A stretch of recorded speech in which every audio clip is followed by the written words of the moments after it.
So we have various religious movements like Zen.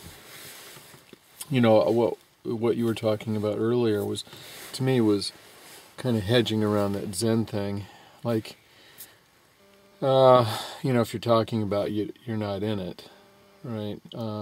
Right. And which is a typical Zen point of view. The problem is Zen really has no dialogue at all about the mystical experience. Right.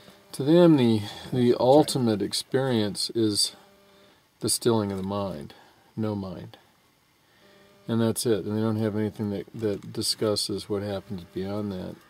For me, no mind is just an entry point to mysticism. And, some people could stop at the no mind experience and think that that's all there is to it, but to me, that's just a beginning. And so the Zen followers, the kind of dogmatic Zen group, get offended when you say, well, there's more Of to course. it than no mind. Of course. And then there's this unbinder guy that we were talking about earlier, who he is, from the best as I can tell, is he's really a mainstream Theravadan Buddhist, but he's into jhana. He likes the term jhana. He's real into that. Yeah. But he doesn't buy my interpretation of jhana. And for him, all that charismatic stuff I talk about, it's not in the suttas according to him, and some of it happens to be in there, but the problem is the translations don't understand that. The translators, they're clueless, they're just intellectuals, right? Well, you'd have to be a practicing, you have to be practicing doing jhanas to even translate it. That's the way I feel about it. Right, that's the way I feel about it. Otherwise, you'd miss the sense of it. I can translate, or I used to be able to transliterate ancient Greek, and you look at the different translations, and you get, maybe some of it's similar, but a lot of it is, when you get into the nuanced parts, right, it's very different. Well, you just see, in some languages are harder to translate anyway. Right. Well, that's kind of sort of my point on Pali translations, is the subtle nuances the translators didn't get, and people like this unbinder guy, are incensed by my experiential understanding of jhana. Their belief is that jhana is one thing or another. They've either gone for Brahmso's interpretation, which is ignore everything up to when the sensory domain disappears, then you start counting first jhana and then forward. The problem I have is well, if the second jhana is the stilling of the mind, then I can still my mind before I lose track of the sensory domain, and most of my case histories are the same way. For instance, you claim that you have no difficulty stilling your mind when you meditate. No, none. Right. I mean, and all the music of the spheres is there all the time. Like right now, I've got it. Right, there you go. I mean, there it is. And I don't have to listen to it. Well, another way of looking at it is how many Buddhist priests or meditation teachers even talk about the sound of silence or the music of the spheres, whatever term. Yeah, right. None of them talk about it, which suggests to me that, well, apparently they haven't gotten there. Right.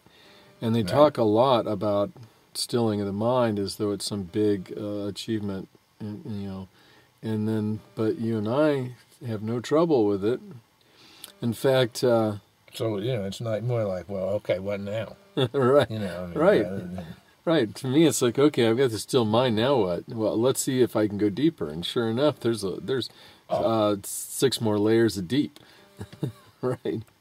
That reminds me, actually, we were talking about Bhante Ji, otherwise known as Gunaratna, last night. And I had helped organize a Gunaratna retreat in Riverside. So in the middle of the retreat, when it came time for me to have my interview, I had my interview with him. And, at the interview, you're supposed to describe what's going on in your meditation. And then the meditation teacher is supposed to give you some advice, right? I mean, that's understood. So I described to him what goes on in my meditation experience, which starts with, well, it's very easy for me to still my mind. And after my mind is still, then all this other stuff happens. The music of the spheres, these chakra things, and all this kind of stuff. Yeah. Well, after I was finished describing it, Gunaratna crossed his arms like this, leaned back in his chair, and said, "You are so arrogant." Ah. Yeah. And I thought, well, okay, so. Yeah, but you're just reporting what you're seeing, and how that becomes arrogant. I haven't a clue. Right. Exactly. Yeah. Not a clue. Well, I mean, I have to admit, he has a nice smile, but I think it's well practiced smile. I think he practices a lot of what he does, and I wasn't convinced that when he said that he'd met me before. Oh, okay. Although he had, but how would he remember me out of? It's possible. Maybe, sure it's it is. Possible. But I wasn't. Do I need? But I don't need to be convinced or unconvinced. Right. But anyway, depends whether that's part of his persona, part of his way he acts. Well, he certainly didn't act like he didn't. When I met him in person, he didn't say, "Oh, we've met before," or anything like that. On the other hand, I had been communicating with his ashram or vihara in West Virginia. And I had been discussing going to their ordination program, and I hadn't gotten a no yet. Yes. So when he came to lead the retreat, I got the no. Yeah. And it was really at that retreat when I realized that Gunaratna's take on jhana is radically different than my take on jhana. Yeah. Well, I mean, his and these Brasingtons are different too. You know what? They're all different. Brasington is different from Brahvamso, and Gunaratna is different from those two. Well, and I read Ayakema. I mean, I had to, in those days, the only thing I could do is find a clue somewhere, right, and see these things. But I think Ayakema was the first person to publish anything using the term jhana. I mean, she claimed that she'd have to go into the state to even talk about it. Oh, okay. But I mean, you read those things and then you say, well, okay, what do you do? I mean, you can become a smile, and you do get something out of it, or I do. Okay. But